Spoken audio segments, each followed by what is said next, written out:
Welcome to Toni Unleashed, the podcast where we unleash the truth about all things pets. Our research and anecdotal evidence matched with pet expert interviews will help you help your pet thrive. We are here to answer questions, divulge information, and spread awareness about what's really going on in the world of pets. I am your co-host, Emily Taylor, pet nutrition enthusiast. And I'm Toni Shalaski, owner of Healthy Pet Products with 3 locations in the Pittsburgh, Pennsylvania area, and recently expanded to Port Charlotte, Florida. Welcome to the show. And welcome back to another episode of Toni Unleashed, the podcast. Today's episode is finally all about cats. We've been waiting for the perfect guest to talk about cats, their nutritional needs, and why Weruva is a great option to feed your cats. I personally don't have a cat. All of our regular listeners already realize that I am allergic. So I'm excited to learn more about them with our listeners and review what I already know about them. We've got a lot of fantastic cat customers, and there is a great cat community out there that we absolutely do not want to exclude from this podcast. There's so much important information regarding cats that people are surprised to learn about. For example, they don't have a thirst drive because they are desert animals. So they'll not always drink enough water. They've evolved to thrive off of intracellular moisture, or sometimes I call that metabolic moisture, which means that most of their necessary moisture content is absorbed through their food and that they imprint on texture. This is a very important thing to remember, and you're going to hear us say it over and over and over again, but they imprint on texture. So switching cats' diets is often very challenging, and that's because of the imprinting on texture. Here to talk about all of this and a lot more is Chris from Weruva. Chris, tell us a little bit about who you are and what your background is and why you know so much about cats. And of course, tell us about Weruva. Well, I thank you both so much for having me, and of course for having my friend Ray there, who I've known for a very long time as well. Ray's with Weruva and been with Weruva for a long time. He's almost what we call like a tag and release. So he got away and then he came back. Tag and release. Took a little break for a bit and then he came back. I sort of always joke when people ask me to say like, oh, what's your background? I was like, well, how long do you have? Because my resume is, especially before Weruva, different than I think a lot of people would expect. I went to New York and I played saxophone for a while. I went to music school. I came back out. I was in some military bands for a while. I played some jam band gigs, and then I went, worked retail, of course, and did all of those sort of things. We make that joke in the artists community where it's like you're sort of like a fine arts refugee because, like, I don't know if you know this, but it's the fine arts don't pay mm-hmm. all that well. So right. What's funny is within the pet community, actually, in the pet industry, there's actually a lot of musicians and artists, way more than you'd expect, because there's a lot of shared interest there. Very passionate about this and passionate about taking care of other people and learning new things. And so I think a lot of that is really part of it. So the very quick version of it is my wife, who's been in the pet industry for a very, very long time, really actually brought me into it. When I was coming back up, from New York, I was taking a break from music thing for a while. And she's like, hey, why don't you come work with me as a pet store in Maine and New Hampshire at the time. And then I really got into it. And I started applying to companies and, one thing led to another. And, it's handshakes and, hey, why don't you try talking to this person? And, when I met Anthony, who's the vice president of Weruva, and Ward, who's the director of sales now, I had spoken to them for like maybe a half an hour each. But what was crazy is I had felt like I'd known them my whole life. Wow. So the first 5 minutes of the interview felt like an interview, and the second 55, the remaining 55 minutes of it felt like I was just hanging out with somebody. And really, and Ray will tell you this, like that's really the vibe at Weruva. Mm-hmm. Like it is really the real deal. You say this, family owned and operated, which we still are.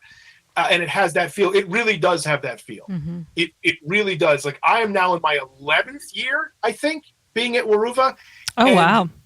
Yeah. I mean, it's either in my 11th or going on my 11th.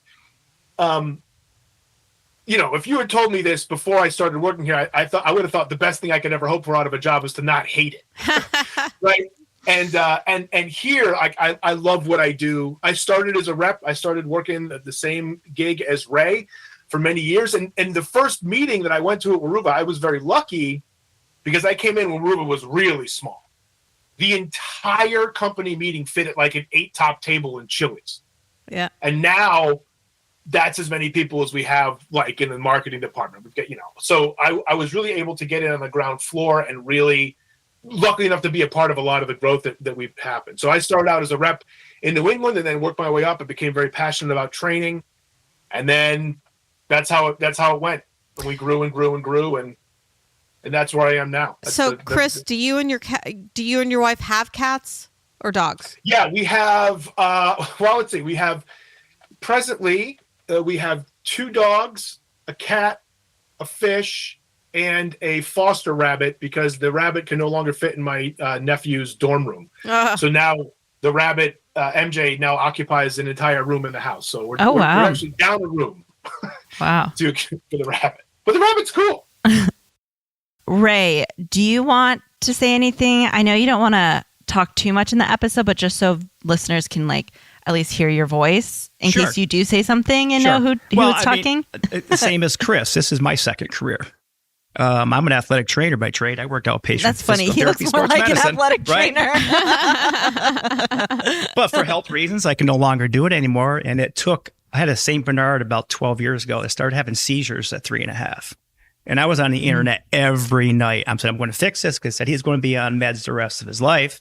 And lo and behold, I saw how crazy the pet food business was doing all this research. And that's what led me to here. Yep. Yeah. And how many years has it been for you, Ray? Well, if you looked at my LinkedIn profile, it says 8 years and 4 months, but we minus like 6 or 7 months. I took a little vacation for a while. Right.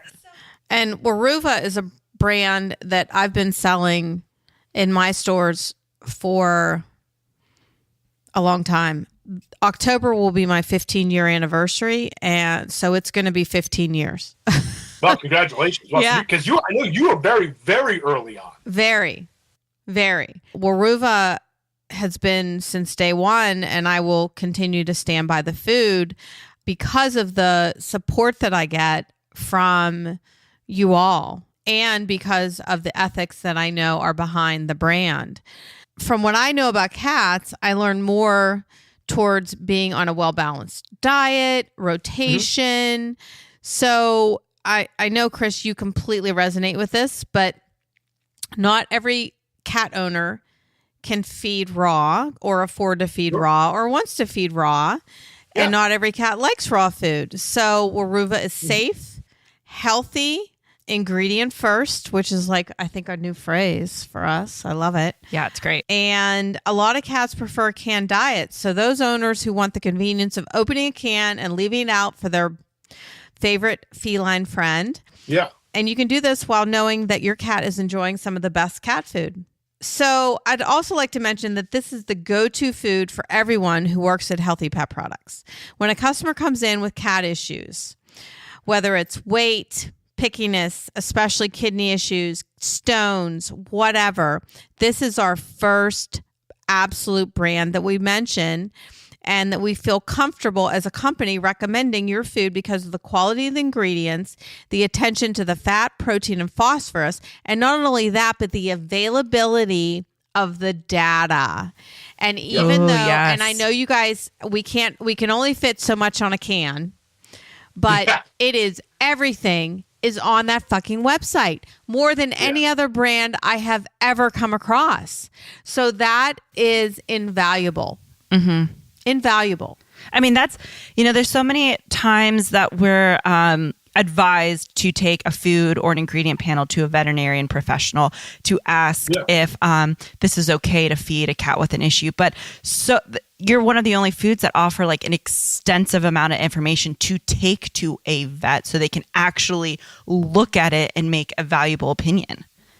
Well, I really appreciate you saying that because that, I can hear David smiling, David and Stacy smiling down in Florida because, that's what can happen when you're ingredient first, right? There's no smoke and mirrors. We're saying, hey, this is these are the ingredients we chose to use, and these are the reasons that we chose to use them. And we want to be as transparent as possible because, look, Lord knows this industry is full of smoke and mirrors. Yep. Yeah. Right.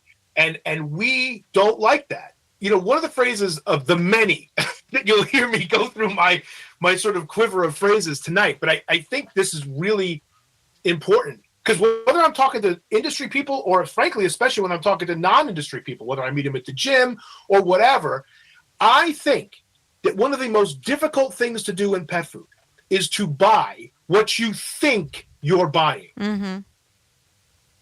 And Weruva tries to demystify as much of that by being completely transparent as much as you can be, right? Like, not only is this what's in there, but this is what the food looks. This is how it looks. This is, you've seen Ray. We open it and we eat it in the stores. We offer it. It's very, very important to us, and all the data, because you can get guaranteed analysis, but that they're going to have as fed, dry matter basis, all that stuff is very important to us because it's important to you, and that's why we do it. And what customers don't realize is that's an investment from the owners of the company and the company to put into doing all of that analysis. It's a huge investment. And it's an investment for the betterment of the cats. So, yeah. There's a lot of examples of this, but I think the one that's easiest to understand for everyone, whether you've sort of been an industry veteran for years, or you're just started becoming passionate about what you're feeding your dog or your cat. Maybe this is the first time you're really exploring that. Is the definition of chicken, because AAFCO, the American Association of Feed Control Officials, right? They really are in charge of all the the language, right, on cans and pouches and bags and all of those types of things, and the average person doesn't realize that when they're looking at an ingredient panel, they're actually looking at a bunch of sort of quote unquote legally defined terms, right? Where they look at the word chicken and they just assume they have an idea of what chicken is in their head. But the AAFCO definition is probably not what they have in their head, because the AAFCO definition is clean flesh, a clean combination of clean flesh with or without the accompanying skin and or bone. And that is wildly different than what most people think of when they think of chicken, because the Weruva definition of chicken is boneless, skinless, white breast meat chicken, or boneless, skinless, thigh cut. Especially because with the AAFCO definition, personally, I have not seen a lot of grading process with that. In other words, do I really know how much bone is in this particular kibble or can or whatever? I don't, because the AAFCO definition does not in any way give me that information. But I know what I'm getting with Weruva. And just like I know what I'm getting with the fish that we use, boneless, skinless, fillet cut. So it's a really big thing. And I know that you already know this, but the first time I really realized what it blew my mind. I could not believe the difference between what I thought was going on versus what was actually going on. And then you have all the common problems people have. You're like, oh, well, yeah, now that makes sense. Right? Like, why are some of these having trouble? Yeah, because you can't tell. You don't know. Everybody's got a picture of a chicken on something, right? Nobody's got a pile of the picture of skin and bones in front of anything, right? And also, cats have such a high pain tolerance as well. It is so hard to tell that your cat is in pain or something is wrong until it's a very serious issue. And so it is really important to, if you're a cat owner, to be aware of exactly what you're saying, and feed them something, to have some preventative care there to prevent them from getting to the point where they need to see a vet or have surgery or be prescribed something. Yeah, I mean, it puts us in an interesting position because, and we're all in the same position. Like, look, we're not veterinarians, right? We're not making prescription food. What we're trying to do is just deliver the best quality of ingredients that we can. That is, and again, and our philosophy is, if you do that, we're hoping for the best nutritional results. Great quality food in, great quality ingredients, great food, hopefully great nutritional results. So, Chris, we say this over and over and over again in our stores. And like I said, you're our first brand, our first go-to brand. And then we get the backlash of made in Thailand. Sure. Yeah. So can you elaborate on Absolutely the facility and educate our listeners as to why Healthy Pet Products supports a food that is made in Thailand? Yeah, it's a great question, and it's one of them that we've been happy to answer really since the beginning. You know, it's funny, when Weruva first came out, there were almost no one else was having anything to do with Thailand. And there's two answers to this. I always make the joke of, you know, I jokingly say, well, the way we teach geography is us and everybody else. So if it sounds anything, it must be Chinese, right? So everyone thinks that, like, not everyone, but there are people who do think that Thailand is in China. It's not. It's 800 miles away. It's a wildly different. Everything's different. Now, what most people don't know about Thailand is that the sort of nickname for them is the world's kitchen. They produce a huge amount of human food for the rest of the world. And when you're doing that, the best and easiest thing to do is produce it to the highest standards in the world. So the European Union standard, or another one's called BRC, or British Retail Consortium standard. And those are the highest gold standards for quality control in the world. And when you do that, and of course, every country will come in and do their own checks, don't get me wrong, but it's a lot easier to get. So you can get, you know, they're producing for perhaps chicken a la king for maybe a grocery store in France, say. And at the same time, they're producing something for Canada and maybe some of the United States and Japan and whatever. And when you're making things to the highest possible quality control standard, then you know and have great confidence that everyone's going to be like, yeah, it looks great. And we get to take advantage of that because the quality control is so good. And I actually was very lucky about 7 years ago now, maybe a little bit longer. I actually got to go to the factory and I got to be there. This place is unreal. The precision, first of all, the cleanliness. Look, you expect a food facility to be cleanly, but this thing was another level. Like, I swear, I've never seen anything like it. It was spotless in every area, inside, outside, the hallways, obviously the food lines themselves, the walls of the food lines themselves. Absolutely unbelievable attention to detail. Just incredible. And I already had a lot of confidence in our food before I had been there. But when I was standing there and seeing it, I was like, I couldn't believe it. It was really incredible and really gave me even more confidence. I mean, I had a lot already, but now that I can say I've actually been there, I watched someone, put the chicken into the can. I've watched someone flens the tuna, right? I've watched these things happen with my own eyes, and it was very, very, very cool. And of course, it's all the food standards you would expect. Like, no part of the facility goes backwards, right? So all the food goes in one direction. All the things that you would expect in a high class facility, which of course it is. But it is really cool to see it. So not only are we made in Thailand, but we are very proud to be made in Thailand because we know that quality is really incredible. Now, don't get me wrong. We have our own specs, right? So not everyone who's made in Thailand is made like Weruva. We understand that, right? I don't know how somebody else might be doing something, but I do know that ours are incredible, right? The slices of meat that we use, like combinations that we use, the balancing act of this versus that is, obviously I don't think anybody else is doing that, but the quality control is absolutely incredible. Your cans are hand packed, right? Yep. No, it's double checked. Don't get me wrong, right? It goes. It's not like, this one's like 3 ounces, now it's 3.5. Like, there's a lot of, robotic stuff, making sure, like, weighs everything, making sure everything's correct. But yeah, there are people who are real people doing real things there, which is really cool. And what else? Like, you're not there's other things being made, or like, do you have certain days within that facility? Like, do you know how much that works, or? That one's a little bit outside of my purview, to be honest. I don't know what the factory's schedule may be. I mean, I know that we have 400 SKUs. So don't they're remind making a lot of me, Weruva. Chris. Don't remind me how many SKUs you Listen, have. I know. Stay tuned. Please. Yeah, but it's pretty. It's a very fascinating. It's a fascinating procedure. It's very orchestral because you can't just have one thing going on.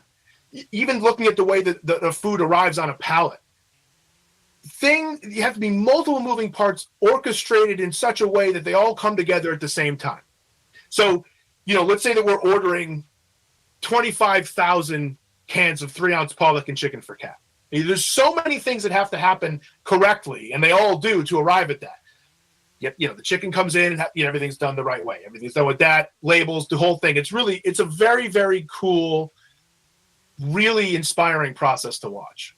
But I couldn't give you the specifics of what's, who's on the line when or anything like that. Yeah. So, all right, let's get into like nutritional aspects and cats and all of that stuff. So I was under the impression that cats have a really short and acidic digestive tract. So, when we feed them high starch, high carby food, it's a little bit more challenging for them to break it down and absorb it.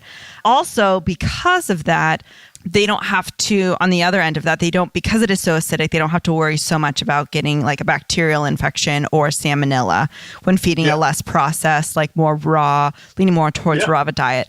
So can you talk about the importance of moisture in a cat's diet, which we touched on a little bit earlier, and why specifically kibble can be hard for cats to digest and absorb efficiently?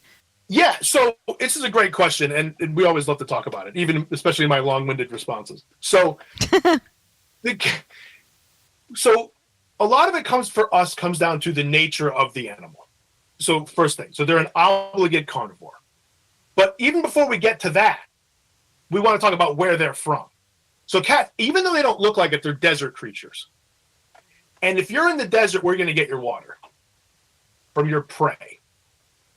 And what's the basic, ballpark level of a hydration level for a prey animal? About 75 to 85% moisture, right?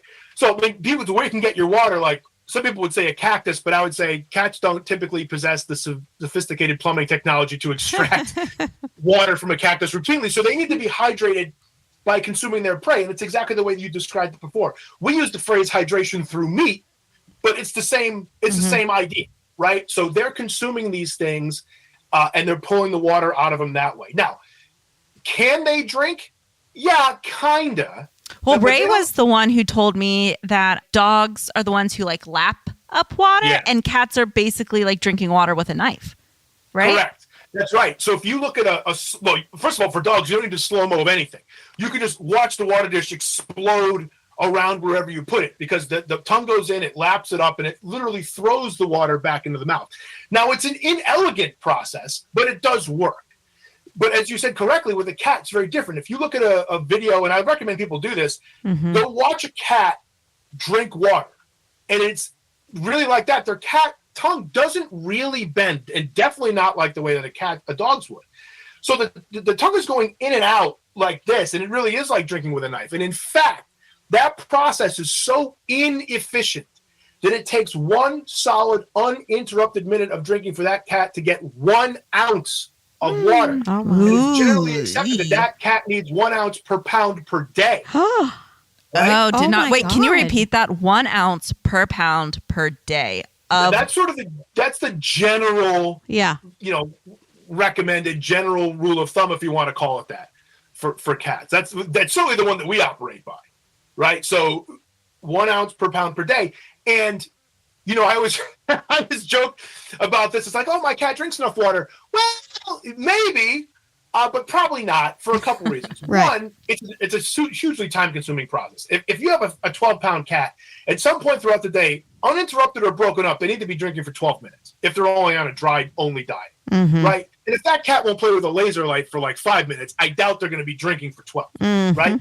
So there's that aspect of it. Love it. But also, look, we know that if a cat is drinking a lot of water, that may be a sign that something else is going wrong. Oh, absolutely. Right? So you're fighting two things at once. Now, the other thing is with that is that cats being from the desert don't have what we consider to be an environmental thirst drive. Like Weruva, they don't really have one. Well, why? Well, because if there were, why do dogs have it? Why do we have it? Well, because dogs are from wolves, right? Most people will at least agree on that. From wolves, descended from wolves, and wolves come from a forest, right? Well, here's the thing. If you're from the desert, there's not a lot of water laying around. Because if there was a lot of water laying around, it wouldn't be a desert, it'd be a forest. But it's not a forest, it's a desert because there's not a lot of water laying around. So you're not going to have the visual reaction to water that, say, a dog would or that we would, right? I'm not saying cats don't drink, but it's not the same relationship with water. And also, there's some reading to suggest that a cat actually believes that it's hydrated once it's done eating. Now, of course, in nature, this makes sense. If they're consuming a prey animal, that makes a lot of sense. Of course, they would be at that point hydrated. But now you can see the problem, or one of the problems, potentially with an all-kibble diet. Because if the cat is consuming this food and believes that it's hydrated, one, it's not. But let's say that it needs to go back for more. Well, it's not consuming. What's the average prey animal? 75, 85% moisture. What's the Weruva? About 75 to 85% moisture, right? That's by design. But if that cat is now consuming a dry diet where it's only about 9% moisture, what are they getting more of? They're not getting water. They're getting a little bit of water and more what? Probably carbohydrates. And we know that carbohydrates are by definition problematic for obligate carnivores because they're obligate carnivores. Right. Now, why does that matter? Well, one of the hallmarks of cats being an obligate carnivore, beyond their dental structure, which we should absolutely talk about, is the idea of this enzyme called amylase. So you don't have to remember what it does, but it's helpful what it's called, but it's helpful to remember what it does, which is break down carbohydrates. Now, when you or I are consuming, let's say I'm having a chicken burrito, right? So the first thing is I'm enjoying it, which is important but not relevant to this particular example.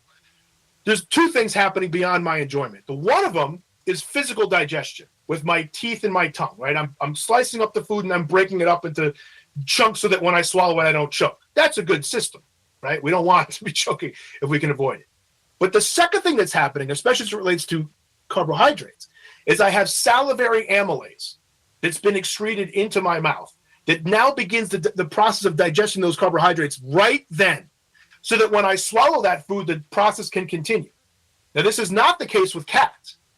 With cats, they don't have any salivary amylase, or if they do, it is a negligible amount. So there's no chemical or enzymatic digestion happening within the mouth of a cat. So that means when they swallow that food, bam, it's hitting that stomach without any pre-digestion whatsoever. Now, of course, they're meat eaters, so they've got something happening with the proteins.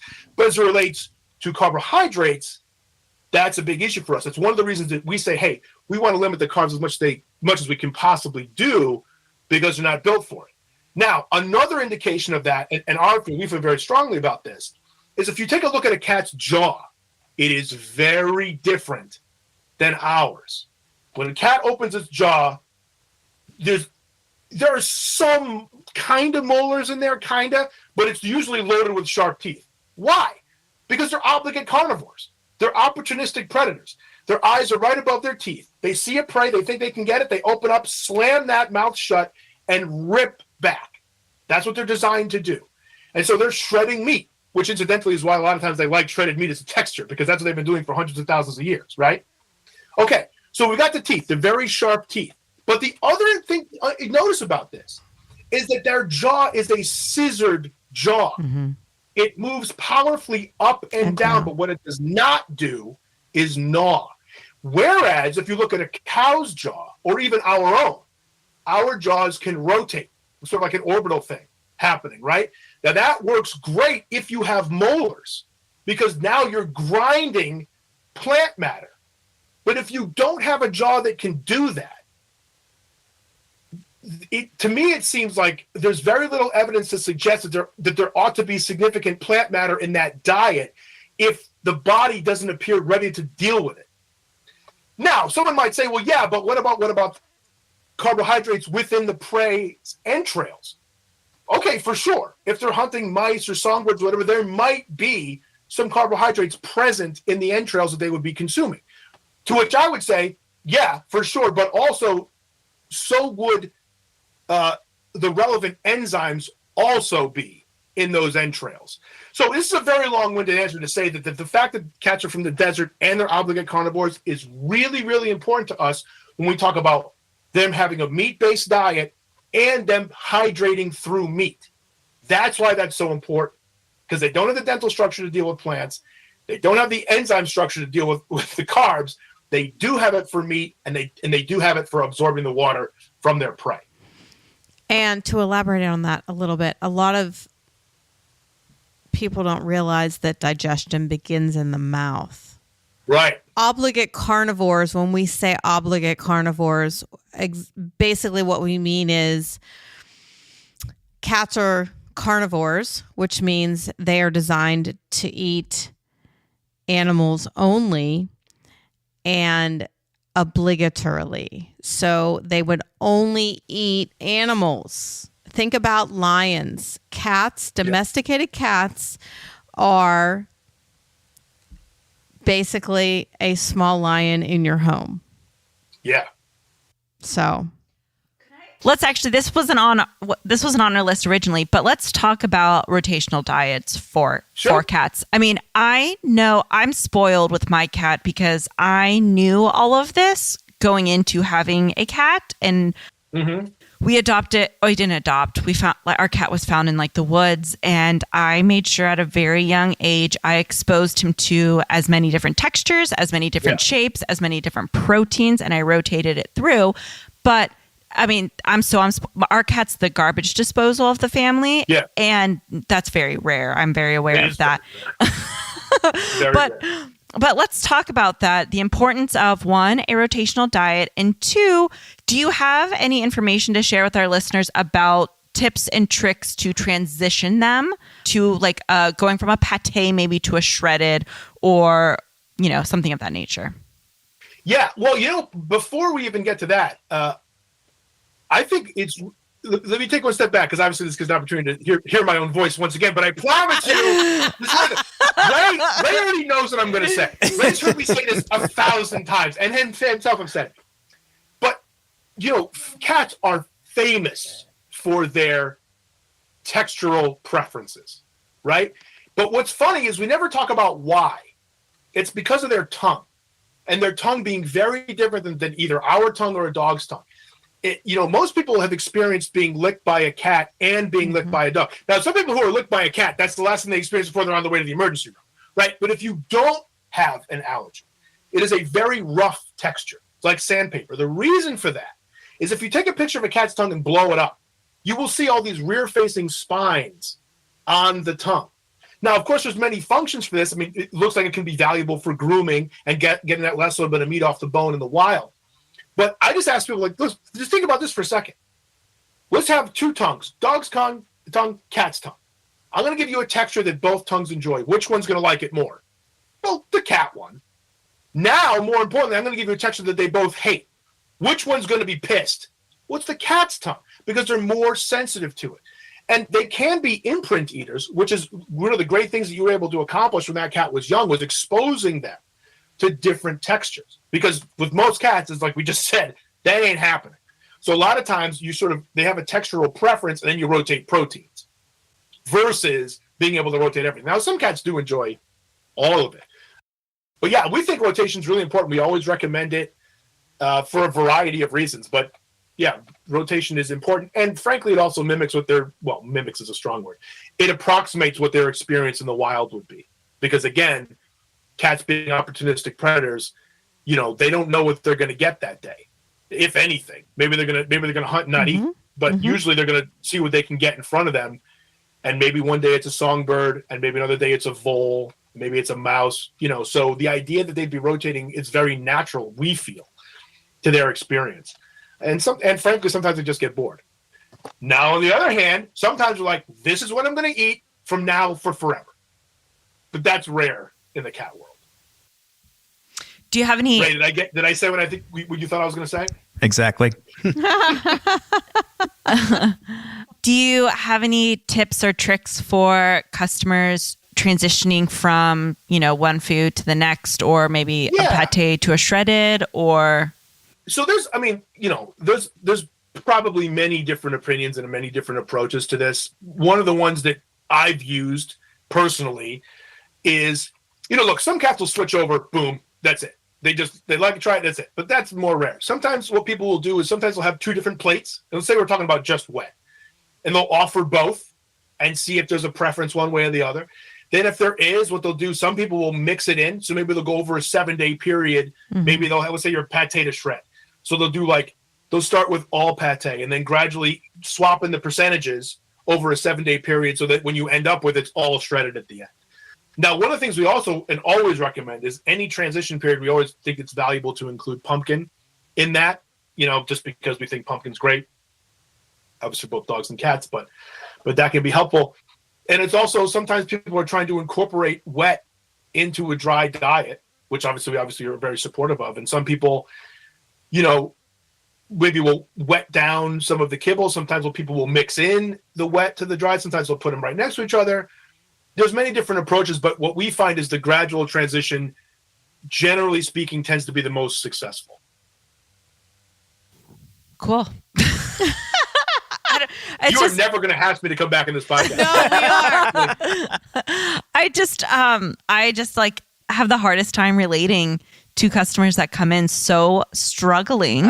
We hear it all the time. And I'm like, I don't know. Like, I guess I just set myself up for success with my cat, ahead of time. And I was like, I guess sometimes some things like my cat doesn't love, but it's not often. Yeah. I can give him literally any can or pouch of Weruva and he will devour it. But did you have baby Sue from kitten? Yeah. But I knew all of this stuff because... Okay, you did know everything. Plus, baby Sue was a kitten. Yeah. So a lot of people rescue cats from that adults have already been imprinted. Right. Yeah. Right. That's why I asked. It's a challenge. And what are they usually imprinted on? Yeah. Not the highest quality. Yeah. Whatever the shelter. Yeah. Well, that's the other thing that Ray brings up a great point, because not only are you talking about they're imprinted on maybe a certain texture, but they may be imprinted on, maybe there's some extra sugars in there, maybe there's some extra salts in there. And that can be difficult. The one that we sort of recommend generally is anything pink bottom BFF, because those tend to be very flavorful, and that's usually our first stop. If someone's like, I really want my cat to try something else, okay, let's give a shot to pink bottom OMG usually. But anything can work. If they don't like fish, that's not going to work. So we say Pollock and chicken. Pink bottom. Okay. I love it. Yes. So tell us about the most recent line of food. Yep. So I'm assuming you're talking about WX Phos Focus, probably? Yes. Yeah. And is there anything else like it out there? Because we launch things so frequently. Chris, which is the most recent? You're shooting yourself in the foot. You do realize 400 SKUs, releasing lines frequently, and very... Oh, whatever. Go ahead. Tell us about the new fucking food. We're very passionate. So actually, much as Weruva itself began with this experience of David and Stacy, the idea of WX Phos Focus also began with David's own experience. Now, when Weruva started, we would get many, many emails and phone calls into our home office, and we would deal with a lot, what we call like the big three cat problems, like my cat's picky, my cat's fat, my cat has urinary tract issues, right? So we would get those questions a lot, and there was information that we would give to folks and say, hey, try this. And again, not a prescription food, but in our experience, this worked with our cats, and this could be helpful. And don't get me wrong, it wasn't haphazard. I mean, there were reasons to believe this, and still are. But one that we got from the very beginning that has not slowed down at all is, directly asking from people, do you have a low phosphorus formula? And our foods, because first of all, it's low compared to who, right? Because it's a weird way. It's sort of a weird. Real quick, what is phosphorus, and why do people want low phosphorus foods? So this gets into a slightly sticky situation where I don't want to come off as giving medical advice. At all. So I'm gonna preface this by saying I'm not a veterinarian. This is not medical advice. Absolutely ask your vet about this. or you, just not me. But so it's a mineral, right? And one of the many reasons I'm sure there are to investigate possibly lowering the phosphorus level, especially if you're advised to do so, is, well, I'm going to give David's experience in this way. His cats have lived a very long time, obviously, right? They've been getting great food. They're living a long time. And in his experience, he felt that, unfortunately, and this is actually really very sad, so I don't want to sound lighthearted about it because it's a very serious thing a lot of people deal with, is at times it can be like that these cats are sort of outliving their organs. And one of the organs that these cats had been outliving is their kidney. Now, why is that relevant? Why does that matter?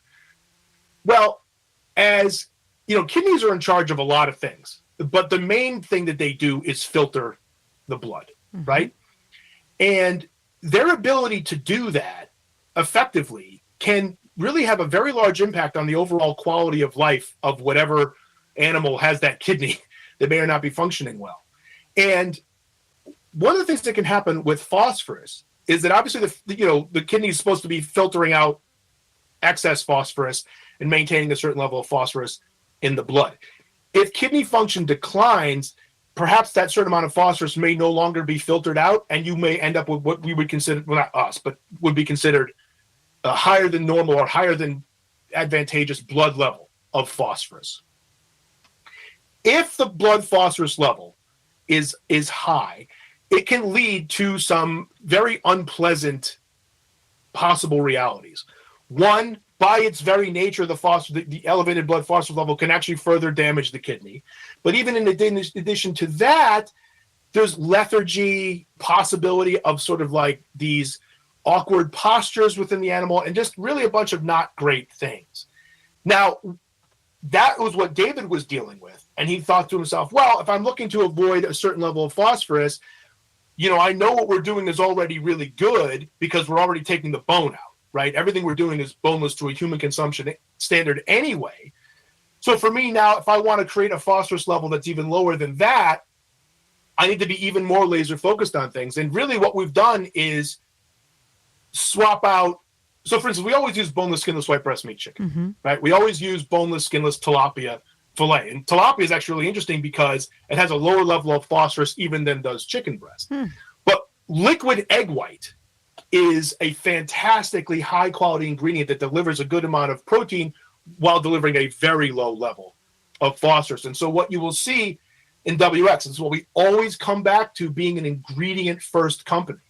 You will see the ingredients that we use are all there for a reason.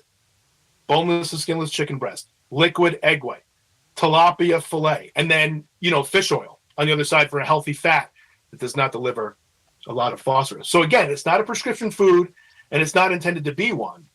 But if someone is looking and they need to find, or someone told them to find, or whatever, or they're just interested in a low phosphorus food, the WX Phos Focus line is a collection of all of Weruva's lowest phosphorus formulas. In fact, the phosphorus level is so low in WX Phos Focus that they are actually for supplemental feeding only. Our Trulux line and our steak frites flavor is our lowest level of phosphorus while remaining a complete diet. But the Phos Focus levels are actually so low that they fall below the AFCO minimum for an adult maintenance formula, which is about 0.5% on a dry matter basis for phosphorus. Now, they're complete in every other way except for the phosphorus. And I know I'm sounding paranoid about this, but I always have to say, not a prescription food, not intended to be one, not intended to treat or diagnose anything. But if you're looking for Weruva's lowest level of phosphorus, that's where I would go, especially if you're looking for supplemental feed. So moral of the story is Weruva as a full line is lower phosphorus because everything we use is bone free. And then the WX line is even lower. Yeah. Got it. I mean, it's hard to be comparative. We always say that WX Phos Focus is our lowest phosphorus, even in comparison to what we're already doing, because we take the bone out to begin with, except for like a sardine, obviously. Sure. Okay. And, especially in the cat world, beyond this particular topic, this is one of the main reasons when we talk about being an ingredient first company. This is why we don't make an all life stages formula. If you will notice, we do kitten, adult maintenance, and we keep those things separate. And the reason we do is because remember we talked about it's as much about what's in there as what's not in there. Mm-hmm. This is where we try to be very, very specific. Now, in conversation, there's not much, all life stages, who cares? Well, here's why. We think that the life of a kitten is vastly different than the life of an adult, because the life of a kitten is growing a larger body. The life of an adult is maintaining a grown body, just like you're building a house. If you're building a house, you need a whole lot of construction material. Mm-hmm. If you're maintaining a house, you don't need anywhere near the construction material. Now, obviously, we talk about construction material, protein and fat, obviously. But it's also the mineral levels. Now, the mineral levels, of course, are different between kitten and adult maintenance, especially when you look at the AFCO, the AFCO rules for what counts as a growth formula. But this is where the adult maintenance thing and versus all life stages for us is a big deal. Because in our opinion, an all life stages formula has to be kitten and. Otherwise, it couldn't count for growth, right? If it has to cover the growth period to be all life stages, it has to be growth, which means that the mineral level in that has to be high enough to count. Yeah. Now, you think, well, how much of a difference can it make? But I think it's a pretty big difference. Yeah. Do you look at the three minerals, phosphorus, calcium, and magnesium? Yeah. At the minimum, it's 60% higher in a kitten formula. That's a good point. So, what's the other thing that phosphorus, magnesium, and calcium make? Urinary tract crystals. Crystals. Right? Especially struvite, Yep. phosphorus, magnesium, and of course calcium oxalate. Yep. So in our view, it's very important not to over supplement. Right? Give them what they need, nothing over and above that, which is why we don't do all life stages. Again, this is our view. I'm not saying anybody else is wrong, but this is how we think about it. Right. It makes a lot of sense. It does. Which just leads us into a whole other episode. I mean, there's just so much we haven't talked about in terms of like cats and hairballs. We haven't even talked about hairballs. We haven't even talked about your pumpkin options. We have not even talked about fish. I mean, there's a whole episode we can talk. People are scared to feed their cat fish. There's so much. Oh my God, for sure. We haven't talked about poop. We haven't talked about litter. No. A whole bunch of litter. stuff. Oh my Meanwhile, God. I think I have a pallet on the way. Yeah. Yeah. The cats are great, and cats are sort of like sadly sort of forgotten about in the pet food world because the focus is almost always dog, even though there are cats everywhere. All right. Can we tell our listeners you'll be back? Yeah, I would just love to say, thank you so much for having me. We love to talk about this, and we're really passionate. And obviously not only me, but, reach out to anyone at info@weruva.com. You can always call the home office. Like, we really want to talk to people, and we want to help people and their cats enjoy great food. So yeah, I mean, there's a whole other episode on your dog options as well. Oh yeah, for sure. We have a lot. I think we're going to see you frequently. I think we're going to become friends. Because especially with the dog thing is you can talk about farts, whereas cats do it, but it's not as funny. You don't even really notice it. Yeah. Do cats fart? I didn't know they farted. They must, but I've heard my cat fart, but it's rare. Whereas the dog is louder and funnier, and so you talk about it more. Okay, so we'll have a whole episode on farts. But sincerely, thank you so much for having us, and obviously, your stores are fantastic, and we talk about them quite a bit, is how great they are and how passionate you all are about nutrition, and we're just really, really happy and honored to be a part of it. So thank you. Yeah, we appreciate you guys as well. All right, sweet. Well, thanks so much. Appreciate it. Well, thank you. Yeah, that was fun. Learned a lot. Thank you so much. Yeah, thank you. Bye-bye. We'll see ya.